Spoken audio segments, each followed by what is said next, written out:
Kiss Me Deadly, 1955. Ralph Meeker's portrayal of Mike Hammer in Kiss Me Deadly, 1955, is one of the most underrated performances in classic Hollywood history.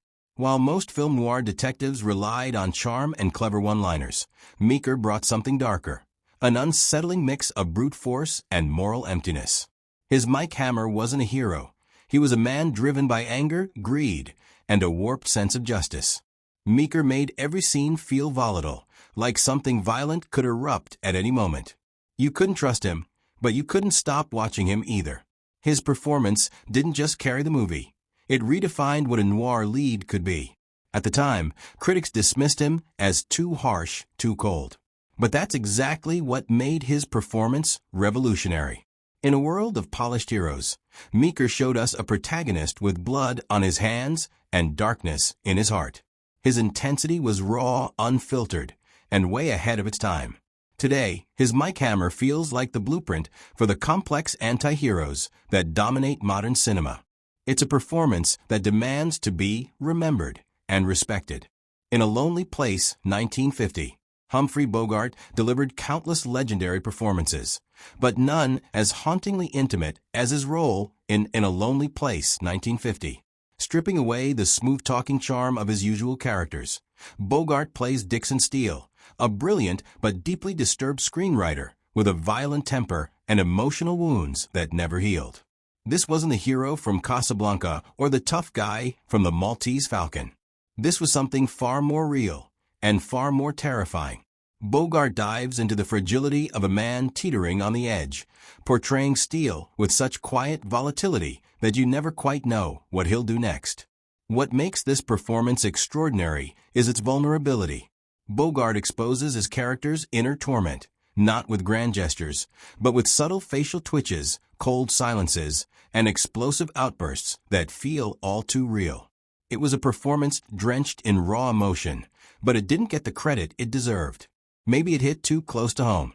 Maybe audiences weren't ready to see their idol shattered.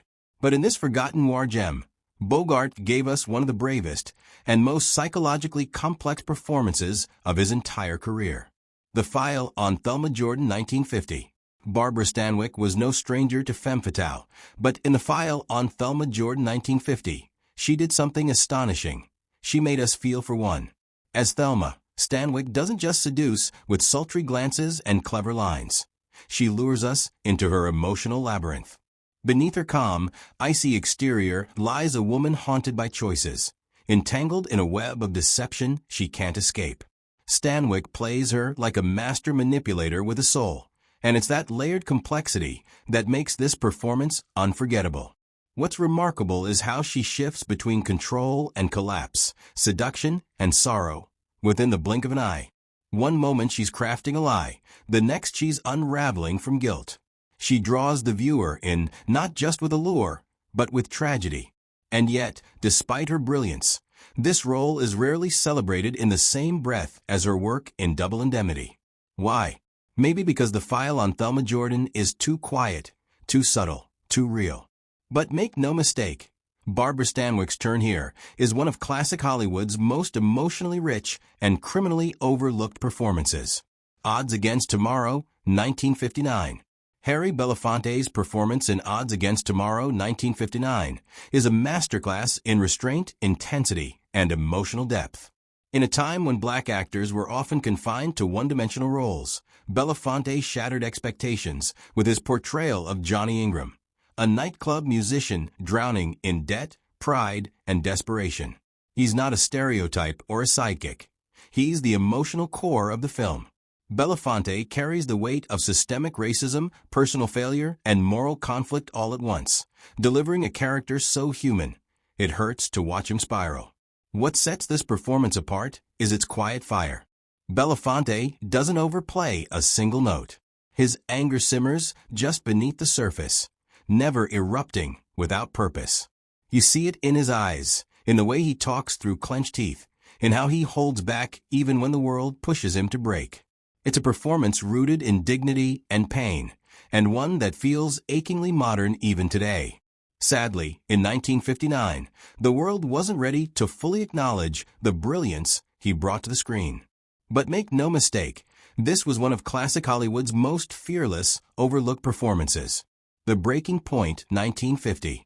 John Garfield's performance in The Breaking Point 1950 is nothing short of heartbreaking brilliance. As Harry Morgan, a struggling fishing boat captain caught between desperation and dignity, Garfield gives us a man slowly drowning, not in the ocean, but in the weight of responsibility. He doesn't play Morgan like a hero or a victim. He plays him as a man, flawed, proud, and aching for a way out. Every line he delivers carries the exhaustion of someone clinging to hope with bloody knuckles. Garfield's quiet intensity is devastating. He doesn't need big speeches to move you, just a look, a pause, a tired smile. You feel the weight of the world on his shoulders. His chemistry with Phyllis Thaxter and Patricia Neal only deepens the emotional tension, but it's his moral unraveling that grips you. Sadly, this film and Garfield's performance were both buried by the political climate of the era. Branded a target of the Hollywood blacklist, Garfield never saw the recognition he deserved. But in The Breaking Point, he gave one of the most human, honest, and overlooked performances in all of classic cinema. Caged, 1950.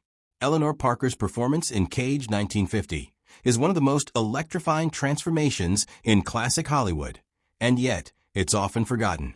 As Marie Allen, a naive young woman thrown into a brutal women's prison, Parker delivers a soul-shattering performance that evolves from innocence to hardened defiance.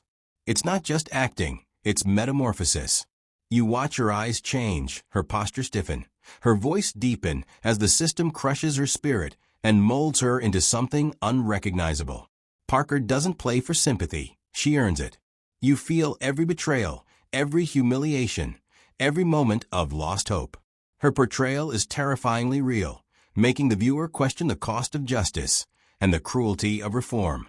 Few performances dare to be this raw, this exposed, especially in 1950. And while she was nominated for an Oscar, she didn't win, and the role has since faded into obscurity for modern audiences. But Eleanor Parker in Caged gave us one of the boldest, most emotionally devastating performances ever put to screen. It wasn't just a role, it was a warning, a tragedy, and a triumph all in one. On Dangerous Ground, 1951. In On Dangerous Ground, 1951, Robert Ryan delivers a performance that's as raw and wounded as it is explosive. As Jim Wilson, a violent, emotionally scarred city cop on the edge of total breakdown, Ryan doesn't just act. He bleeds on screen. From the first frame, you can feel his barely contained rage bubbling under the surface, a man who's seen too much darkness and has let it seep into his soul. But it's not just his fury that grips you. It's the aching loneliness behind his eyes. When the story shifts from the brutal city streets to the snow-covered countryside, so does Ryan's performance. He softens slowly, painfully, especially in scenes with Ida Lupino's blind and compassionate character. Ryan masterfully portrays a man relearning how to feel, how to trust, how to heal. It's a performance full of silent turmoil and emotional tension, far ahead of its time in psychological depth. Yet despite its brilliance, it's rarely celebrated among his best. On Dangerous Ground is a quiet masterpiece, and Robert Ryan's haunting transformation within it deserves far more recognition than history has given it. Night in the City, 1950. Gene Kelly is best known for his joyful dance roles, but in Night and the City, 1950, he flips the script completely, delivering one of classic Hollywood's most haunting and desperate performances. Playing Harry Fabian, a small-time hustler trapped in the dark, unforgiving underworld of London, Kelly strips away all charm and charisma to reveal a man fueled by sheer desperation and reckless ambition. Kelly's portrayal is raw and unrelenting. His frantic energy and jittery movements perfectly capture a man spiraling out of control. Unlike his usual roles filled with optimism and grace, here Kelly embodies paranoia, fear, and the crushing weight of failure. Every moment on screen is charged with tension, as Harry chases dreams that slip further and further away. Despite its brilliance, Kelly's performance was overlooked at the time because audiences couldn't reconcile the beloved dancer with this dark, tragic figure. But his role in Night and the City remains a testament to his versatility and depth as an actor. one that deserves far more recognition than it ever received. The Big Heat 1953. Glenn Ford's performance in The Big Heat 1953 stands as one of classic noir's most powerful yet overlooked portrayals. As Detective Dave Banyan, Ford brings a relentless determination wrapped in a cool exterior, but beneath it simmers a fury fueled by personal loss and a ruthless quest for justice. His Banyan isn't just a cop chasing criminals. He's a man battling corruption both outside and within himself. Ford's subtle intensity makes every scene crackle with tension. He balances steely resolve with moments of vulnerability, especially as the story drags him deeper into a web of violence and betrayal. His interactions with Gloria Grahame's iconic femme fatale are charged with electric chemistry, but it's his quiet moments of internal struggle that truly captivate. Despite the film's acclaim, Ford's performance often gets overshadowed by bigger Hollywood names. But his portrayal of Banyan paved the way for the modern anti-hero detective. His ability to convey toughness mixed with humanity makes The Big Heat not just a gripping crime thriller, but a showcase of one of Hollywood's most underrated performances.